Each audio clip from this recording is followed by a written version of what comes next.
Okay, we're gonna try this again. The first time I did it, the audio wasn't working. So if you're watching in the comments, please let me know if you guys can hear this okay. And let's jump right in. Welcome back here to our final day of the Affair Cure Method. Today, Mark and I are going to be sharing with you the secret to making your marriage even better after an affair. Some of you might be shaking your heads and wanting to throw something at your computer right now or your screen. It's your computer, it's your screen, don't hurt it. But you're like, Heather, what do you mean? How could we be making things even better after an affair? This is like the worst thing that could have ever happened. I want you to stay with us, and we're going to show with you exactly how this can be possible for you with the right method. Now, so far,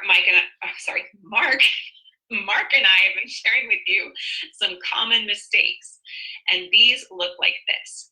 Thinking that there's nothing I can do to fix this. Once an affair happens, it's over, right? Again, thinking that the other person needs to change. My spouse needs to change. My wife needs to come back. Their affair partner needs to die. They need to leave. They need to disappear. And what happens is that we're thinking that, we're not actually looking at ourselves and the things that are happening in the relationship itself that can be fixed and can be solved. And we are not learning or growing from the situation if we're feeling like a victim or feeling like something outside of ourselves needs to change. Also thinking that time, space, separation, or divorce will fix it. I've heard from a few people now that I just need to let the affair, quote unquote, run its course. And I want to say very clearly with love that that is a very dangerous mentality, okay? Because these things don't tend to get better with time, they tend to get worse. And so just like if you're sitting down with your doctor and talking about a diagnosis, Mark and I are your doctors, and we're saying, hey, this is not the right way to fix this. We definitely need to take some action now in the right way. Also thinking that, if I'm just the better option, if I'm prettier than her, if I listen better to her, then they're going to leave the other person. They're going to want to be with me. And this will only leave you feeling depleted, feeling exhausted as you're feeling like you're constantly in a battle to try to prove that you're better than someone else. That's not where we want you to be. So we shared with you what works instead, which is learning how to process emotions. The emotions of fear, the emotions of anger, they're all very natural, but we don't want to stay stuck there, because we know if we stay stuck there, they're only going to lead to more negative outcomes. But we want to be able to process through those emotions so that you can approach the relationship with calmness, with compassion, and above all, so that you can heal and you can be happy. And I know that that's what you want. Again, we're going to identify what's really going on in your marriage and help your spouse open up and communicate. I know that would feel amazing to you as well. We're going to increase understanding so they naturally want to be with you. Instead of pushing or pulling, they naturally feel safe and comfortable and want to work on things with you. And we also talked about how to set healthy boundaries the right way so that your spouse can be eventually 100% honest with you. That is what the right way looks like. That's what this method does. So today we're going to talk about the secret to making your marriage even better after an affair. And again, a lot of people think an affair is the end. Once a cheater, always a cheater. I'm sure you've heard this. And I was really curious about that. I said, is there actually is there any evidence to that? Is that even real? And so I did some research, and I found that there had been some studies done on people that had had affairs, and they followed up with them 2 years later, 5 years later, 10 years later.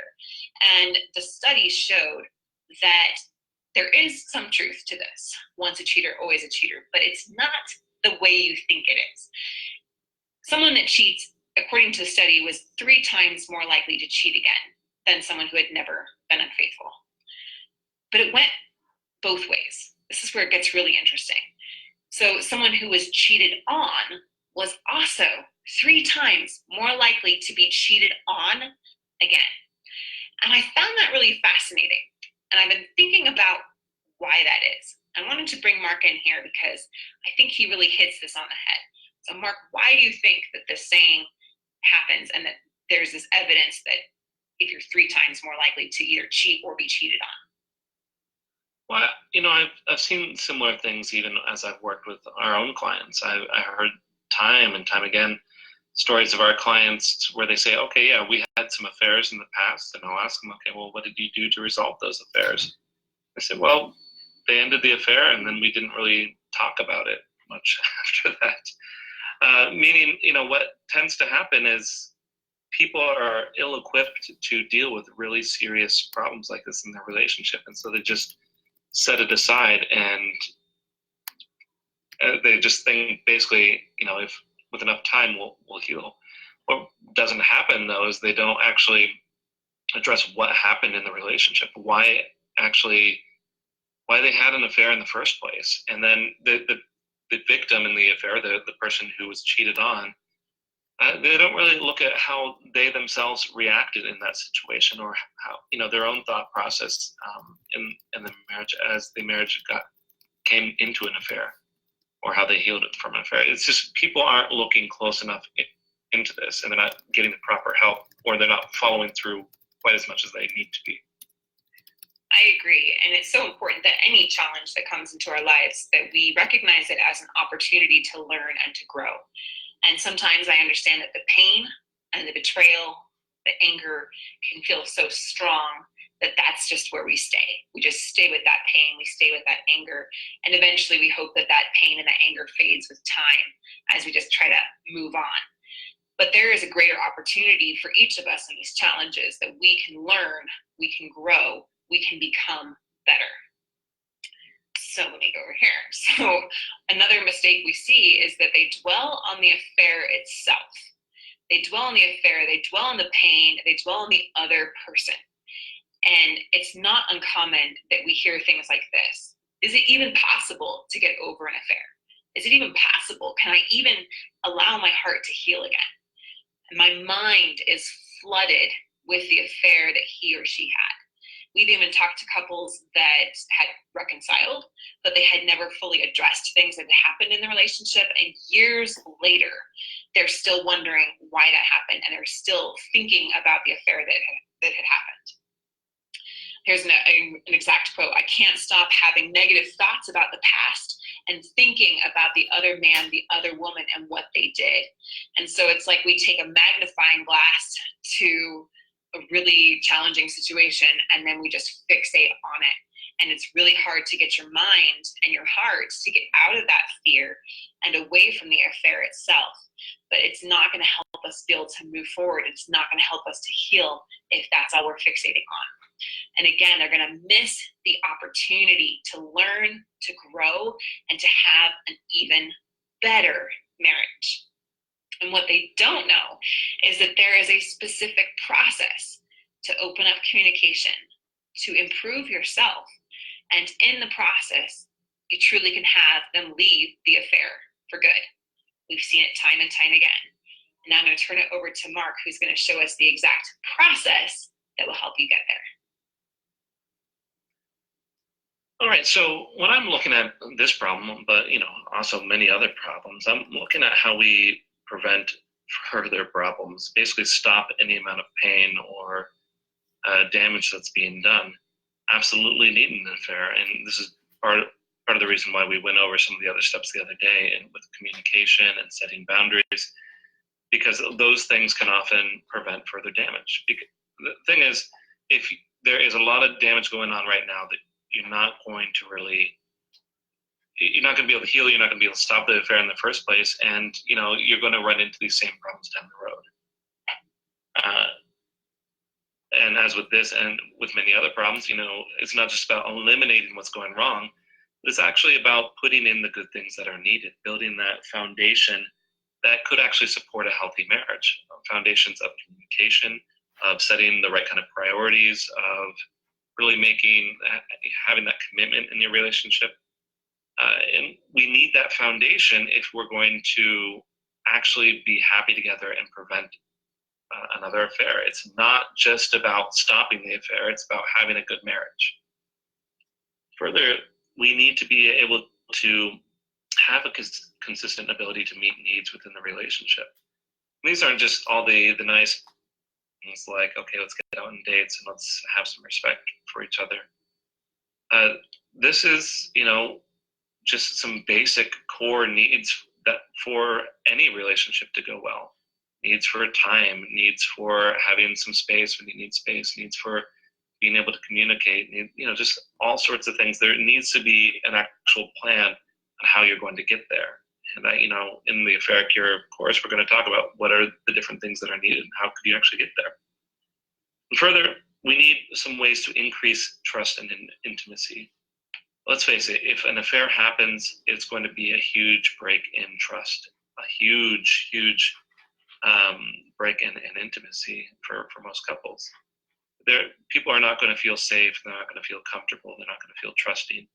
And you need a way to repair all that trust and intimacy in a orderly fashion instead of just going about it, without any plan of action here. It won't happen. Many couples might end in an affair, but over the years, they never really grow closer or grow back together. We want to help you avoid that pitfall. I think a good example here is, and let's go to the next slide here. We had many of you probably talked with Leah. Leah's been a big part of our group for a while, but Leah was able to go through these steps and have an amazing marriage. We're constantly getting updates with all the great things happening in their relationship. But when she first came to us, her husband was having an affair, wanted a divorce, and Leah didn't want those things. She wanted to keep her family intact. They were expecting a child, and she really wanted to be with her husband. So, this was obviously a very hard journey. But she kept fighting for her marriage. She kept opening up communication, and, she followed the steps, and he did leave the other woman for good. Thing is, we were able to help her on a lot of different levels here. She learned how to set some healthy boundaries. We helped her to be a really safe place so that her husband could open up to her and enjoyed being with her. It allowed Leah to heal and for them both to gain trust with each other. And because of this, they're going to have this story forever, an ability to share this with their children and be this amazing example of people who have overcome a huge, huge problem in their marriage and were able to even become better because of it. She says now, if you've talked with her at all, she says that her marriage is better than it ever was before. And it's because she went through a lot of these steps. So Heather, I want to turn things back over to you for a bit. I know you worked with a bunch with Leah as well. It was a great story, wasn't it? We're glad to have this example here. Yeah, Leah and so many others as well.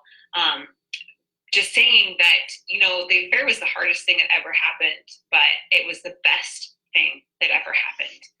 And Mark and I, we hear all the time that their marriage is now even better than it was before. And I had a private conversation with Leah where she was talking about how their marriage truly is better than it was even before the affair even started, because they just didn't have that really good, strong foundation.